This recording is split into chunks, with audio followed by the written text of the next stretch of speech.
What's up guys, welcome back to another video. So I'm going to give my predictions for Game Week 26 in the Premier League. Start off with a Midlands derby, Aston Villa against Nottingham Forest. I've gone with a 3-2 Aston Villa win.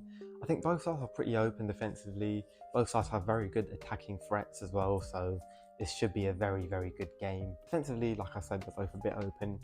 I think with Pau Torres returning for Villa, that should close the gap a bit. But I just think the form that the Nottingham Forest front four are in, they will get at least one goal, probably two, if I'm going to be real. For Forest, I think their only real good defender is Murillo. I think he's class, but everyone else, a bit shaky. And with Watkins coming off a 2-goal game against Fulham, he should be full of confidence. Brighton against Everton, I've gone with a 2-1 Brighton win. Everton did win 5-1 here last season, which completely shocked everyone, but in this game, I just don't feel like that's going to happen because Brighton are just very good, you know, at home, especially. They've only lost once this season. Unbeaten in the last 10 home league games. Although Matoma will be out injured and Ciso potentially will be back in the lineup. He'll probably be on the bench more realistically, but he is back, which is really good news because he's a really good player. Adingwil was fantastic at Sheffield United. Buonanotte has been in really good form lately. Welbeck scored in that game as well. Obviously, you've got Ferguson. They've got so much attacking threat. And on the other side, Everton have Calvert-Lewin up front and scored 3 goals from a 9 XG this season. It's not good enough. And although Everton have been really good defensively, I just think this Brighton attack is a bit strong. And at home, they should be able to get the job done. Palace-Burnley, I've gone with the 2-1 Palace win. It's going to be Glasner's first game officially in charge of Crystal Palace. I think they'll get through just on the new manager bounce alone. You know, they have got a decent team. Mateta's been really good lately. He has been back in training, so he might not be part of this squad, but he could be back for that Tottenham game. I just think they're going to play a lot more attacking football, and with Burnley, just being Burnley, you know, I think it's hard to see Palace not winning. This is a big game for Palace because if they win here, any relegation worry should evaporate. If they lose here, they're right back in that mix, man. Yeah, I just don't think Burnley have the required quality. Like, you know, they're going to try and play out from the back, but they just make too many mistakes. And I think Palace will capitalise on that if that happens.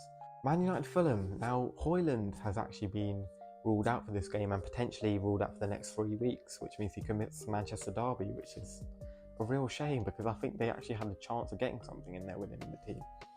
For this game, though, that means that Rashford will probably be up front, although McTominay could play up there. If he doesn't play up there, I do struggle to see him scoring unless Fulham make a mistake, which they are prone to do. And I've gone with a 1-0 Man United win because I do believe Fulham will make a mistake. Defensively, Man United have been very good.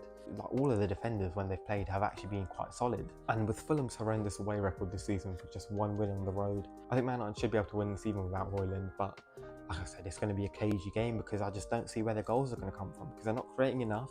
Rashford just hasn't been good this season. McTominay is the wild card, but he's sort of better from like a free role where he can run into the box late for headers. Bournemouth against Manchester City. Bournemouth did lose 6-1 at the Etihad. I don't think it's going to be that extreme this game. I've gone with a 3-1 City win though. Bournemouth also like to play quite expansive football. Against the quality of Man City, it's going to be tough to pull it off. City obviously didn't play too well against Brentford, didn't play well against Chelsea. They're going to need to put it right here. Bournemouth haven't won in the last 6 games, so it's going to be tough to see him getting their first result in that run against Manchester City. Also, Kevin De Bruyne could be back in the team for this game, and we just know he has the ability to score a goal from 40 yards out. Arsenal against Newcastle. This is a very tough one for me to predict because Arsenal had been on a really good run in the Premier League, scoring 21 goals in the last 5 games, 11 in the last 2. But they did lose to Porto in a game where they played really badly. And Newcastle have actually won their last 2 away league games and scored 3 goals in both of them. I do think Arsenal are going to win. I've gone with the 2-1 win for them. Just because they're at home, and although Newcastle have been decent away, going to the Emirates is a very tough place to go. Arsenal will be looking to bounce back after a really poor result in Portugal. Last time they lost in the Champions League against Lens, they went and beat Man City the next game at the Emirates. I see it being a similar sort of thing here. This isn't going to be an easy test for them at all though. Like I said, Newcastle have been good on the road. They have a big attacking threat as well. They've scored so many goals lately. Potentially Willock and Isak will be back as well. And obviously that just throws a big spanner in the works for Arsenal because they're very good players. Willock, formerly of Arsenal. I don't think he'll start. He'll probably get maybe 10 or 15 minutes if he's in the squad. But Bukayo Saka scored 4 goals in his last 2 games. Odegaard's been absolutely fantastic lately. And they've got Declan Rice, so it's tough to see him not winning at home. Wolves against Sheffield United. I've done it again.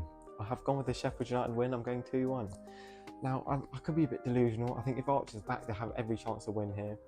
I said this last time and he wasn't in the squad, so who knows. But Yeah, Wolves are sort of, I mean, they're still in with a really small chance of Europe, given the fact that they beat Tottenham away. But Sheffield United need this win so much more. I don't know why I keep backing them, man. I just don't know. But I'm going to back them again. 2-1 Sheffield United. Archer scores. Neto probably scored. Actually, no. Kwangi Chan will probably score with a Neto assist for Wolves. I say this, it'll probably be 5-1 to Wolves. So, yeah, it's a bit of a wildcard prediction. And finally, we've got West Ham Brentford. I've gone with a 3-1 win for the Yammers. Paqueta potentially returning to the lineup. Like, I hope he is, because I want to see Brentford get absolutely smashed up here. And West Ham have no threat without Paqueta. They can't create any chances without him. It's actually a bit embarrassing and a bit worrying. And Brentford can be very open at times as well. I think they're going to probably try and go there and control the game, because West Ham just let everyone control games against them and they just counter-attack. But when you've got Kudus and Bowen, I mean, I guess it sort of can work, although I think they should be playing more front-footed football. Tony's been in fantastic form. I would think he'd score here. But likewise, with the return of Paqueta, I think Bowen will potentially get on the score sheet as well, as will probably Kudus. Those are my predictions for this game. Let me know what you think in the comments below, and I'll see you soon for another video.